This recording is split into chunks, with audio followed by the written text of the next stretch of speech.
Assalamu alaikum. Mekendеш Media YouTube kanalının көрүүчүлөрү, саламатсыздарбы? Бүгүн мен сиздерге комментарийлерге кирген жооптарга, комментарийден келген суроолорго бир аз жооп берип кетейин. Сиздерге бүгүнкү видео пайдалуу болот. Видеону аягына чейин көрүңүздөр. Анан бүгүн менин короомдо да кандай жаңылыктар бар, ошо жөнүндө таанышасыздар. Сиздерге пайдалуу болот. Аягына чейин көрүңүздөр. Биринчи жолу көрүп аткандар видеого лайк басып, комментарий жазып, катталып коюңуздар. Туғандар, комментарийлерде көптөгөн суроолордон, WhatsApp'тардан келген суроолор мага негизинен тоокторум туубай атат, эмне кылсам болот, 6 ай болду, 7 ай болду, 9 ай болду дегендер болуп атат да.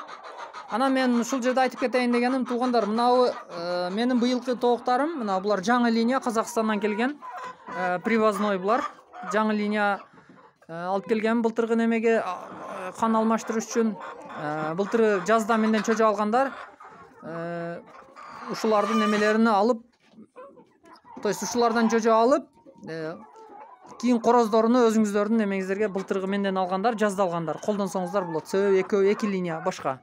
Ошо себептүү. Анан айта кетчү нерсе, бул тооктар эми тукумга кирип аткан, жумурткага кирип аткан тооктар. Апрелдин 20-25-теринде чыккан, майга жетпей. Майда эсепке алганда дагы май, июнь, июль, август, сентябрь. Сентябрь уже 5 ай болду, сентябрь ичи. Октябрдын уже азыр уже 20-сы болду, 20-сынан өтүп атат. 5,5 ай, то есть 6 айга кетип атат. Тугандар, мен айта турган нерсем, бул эмеде шашылыштын кереги жок да, эмнеге жумуртка бербей атат, эмнеге туубай атат депчи. Тоокту ушул адлерди айрыкча мен уже эме катары былтыры дагы спецкорм менен бакканмын, G1, G2, G3. Неге ал жем менен багасын, башка жем берсе болбойбу деген суроолор дагы болуп атат. Ал башка жемдер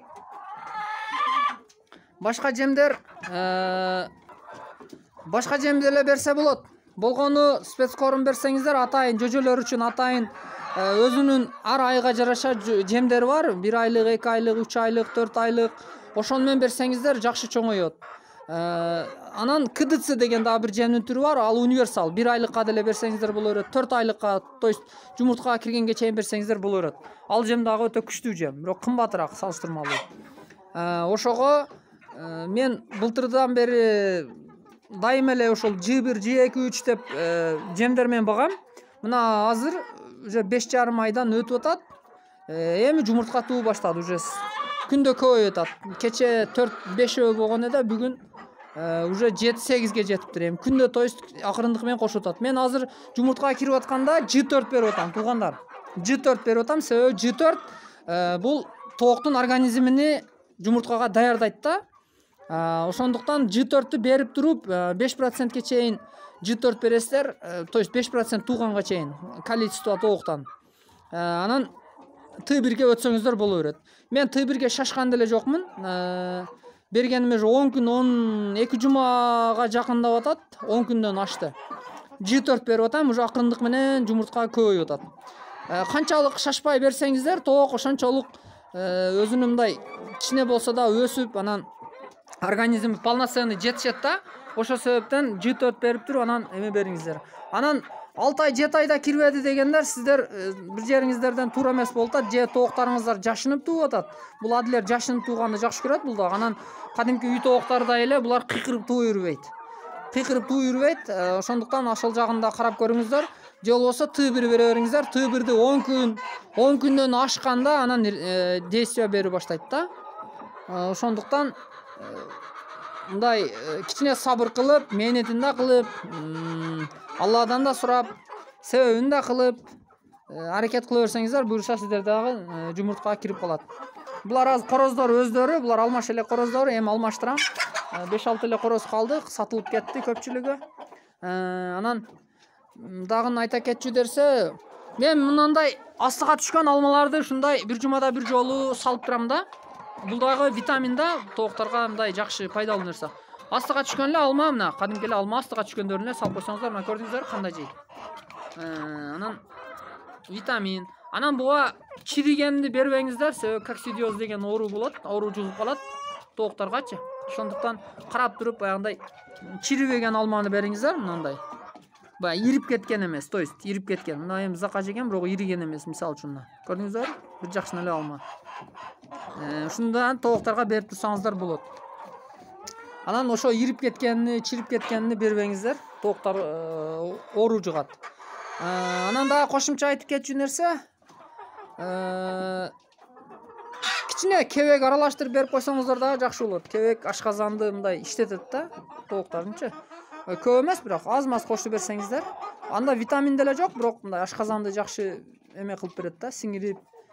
Ошондой мен башында кичине кошуп берип жүрдүм, азыр мазаздан бир кошуп атам, көп эмес бирокчу. Ошондой кошуп бердим. Анан тукумга киргенден кийин ашкабак берип турсаңыздар болот. Кадимки эле ашкабак берип турсаңыздар ал дагы жакшы. Капуста берип турсаңыздар болот. То есть булар жашылча жемиштерди дагы жакшы көрөт да. Көп бербеш керек, бирок ара-арада бир жумада бир жолу, эки жолдан берип турсаңыздар кошумча витамин болот. Анан дагы азыр сиздерге наркы короомдогу тооктарды көрсөтөмүн. Ал жактан дагы кичине жаңы короо кылдым, балким сиздерге дагы пайдасы тийип калар. Бул мына былтыркы тооктарым, булар чоң тооктар. Быйыл экинчи сезон башталды. Булар дагы азыр жакшы жумуртка берип атат. Мына бир катар терип алдым, уже азыр кайрадан уже тууп дагы башташты. Анан бул жерде айта кетчү нерсе, мен былтыркы видеолорумда көргөнсүздөр, бул жак топурак болчу асты. Быйыл мынантип астыны стяжка кылып чыктым, туугандар. Стяжка кылсаңыздар, тооктар ойбойт. Анан мынантип опилка салып койгонмун. Азыр жукарак, эртең кыш түшкөндө калыңдатам. Мына, көрдүңүздөр, жерде асты опилка салып койгон. Бул жерди ойбойт да. Анан сиздердин тазалаганыңыздарга дагы жакшы болот. То есть удобный да. Шыпырып тазалаганга, анан тооктар дагы ойбойт. Анан бул жака азыр эме кылып койгом, күл төгөлекмин. Бул жак тосуп койдум, мына бул эмеге. Места кылып койдум, бул жака күлдөн төгүп коем. Эме кылат. Тууп атат аны. Азыр уже тууду. Анан мынантип сууларды асып койгонмун. Мынандай паилкалар бар, буюрса заказ берсеңиздер, буюрса быйыл ушул паилкаларды алдырамын. Заказ берсеңиздер, региондорго салып берем мынандай. Бачокко куюп коесуздар. Мындай куюп коюп туруп эле тооктар өздөрү керегин бул жака ичет. Ада болгондо мынантип көтөрүлүп калат, а суу толгондо мынантип кайра түздөлүп калат. Мына да азыр кичине суу чыкпай калыптыр. Мына көрдүңүздөр, мына пустой турат азыр. А суу толгондо мынантип түздөлүп калат. Удобный экен да. Суу ташый берип, тоок баккандар билсе керек, суу ташый берип, сууду көп ичет тооктагы. Кыйналып кетесиздер. Ошого мынаны куюп койсоңуздар, мен бир күндө бир, бир жарым күндө бир куюп коем, ошо жетет. Ушундай асып койсоңуздар тура берет, удобный. Анан мынантип алмалардан салып коесуздар. Мен айтайын деген жаңылыгым мына, эми орустар айткандай кичине некрасивыйраак, бирок комфортный да. Тот жондорун бияга бөлүп койгом. Мына бул жактан жем салам, буларга да азыр алмадан таштап койдум, кичине жешип атат. Бул жактан жешет. Бул жактан экинчи этажда мына көрдүңүздөр. Бул жактан тукум алам. Мына азыр тууп атат. Мына бул жактан жумуртканы алам. Жумуртканы алам. Анан бул жактан жем берип коем. Удобный да. Анан мынантип эски эле кровать эле коюп койдум эми. Быйыл места кичине болуп калды, эми буюрса кийинки жылга насип кылып короо кылып алсак, тооктар бул жерден кетет. Ошого мынантип кроватты эле үстүгө ОСБдан таштап, мынантип кылып койдум. Бул жакта тожон, булардын азыр короздору жок. Булар дем алып атат. Бир ай булар кичине арыктап жүдөй түштү, ошого кичине азыр жирныйраак жемдерди берип багып атам. Бул жакта мына роддом. Мына. Бул жагдан чыгат, ал жагдан жумуртка алып алам. Мына. Тожондор. Өз бир жылда бир ай, 2 айга чейин, 1 жарымга чейин кичине тооктарды салдырса жакшы болот. Азыр бул жерден идишин алып койдум, бул жерге суу коюп коем, суу иче берет. Ушинтип эле карайм, бул жака дагы мына көрдүңүздөр, опилка салып койгонмун. Чекесин тосуп. Ушундай. Эми бул айла жоктун иши болуп атат, эми кичине мындай вид көрүнүмүз мындай жакшы эмес, но эми кандай болгон чакта дагы эми удобство кылдык. Анан бул жака дагы мындай сетка тартып койгон, бул жакты бөлөм. Буюрса бул жака лего орундарды же жерсилерди салам. Алар ал жакта аз чоңоюп атат. Ал жөнүндө дагы видео тартам. Негизинен ушундай видео бүгүнкү айта турган нерсе. Анан бул жактардагы тешиктер бар. Бул жактын мурдагы наркы короодо ушул жерден тооктар өтчү. Ал жак бетон куюп чыгадым. Мен бул жакты дагы бурса бетондоп таштайм. Ошондо чычкан иштеме келемиштер кирбейт. Тооктар теңири жүрөт. Мына ушинтип эле кылып койдум.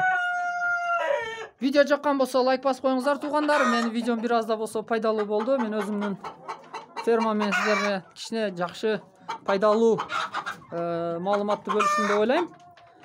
Менин видеом дайыма көрүп туруңуздар. Сиздер үчүн ар дайым пайдалуу видеолор чыгарышка аракет кылам. Андыктан кийинки видеолордо көрүшкөнчө саламатка калыңыздар. Бул жакта тооктарым мага сүйлөгөнгө дагы сөз бербей атат. Туушуп атат.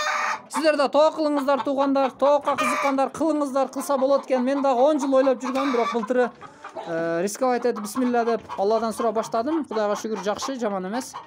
Ошондуктан сиздер да кылыңыздар. Байланышыңыздар, жумуртка алыңыздар. Уже сезон башталды, жожо алыңыздар. Сиздер быйыл буюрса 5 парода болот. Өзүбүз колдон келишинче консультация берип жардам беребиз. Караш жолдоруну, багыш жолдоруну сиздер дагы ушундай ойлоп жүргөн ниетиңиздерге Аллах Таала мертирак жеткирсин. Биздин видео ушу менен аяктады туугандар. Кийинки видеолордо көрүшкөнчө саламатта калыңыздар. Лайк басышты унутпаңыздар. Сиздер кандай тооктарга кызыгасыздар? Кандай тооктар жагат сиздерге дагы комментарийге жазып кетсеңиздер.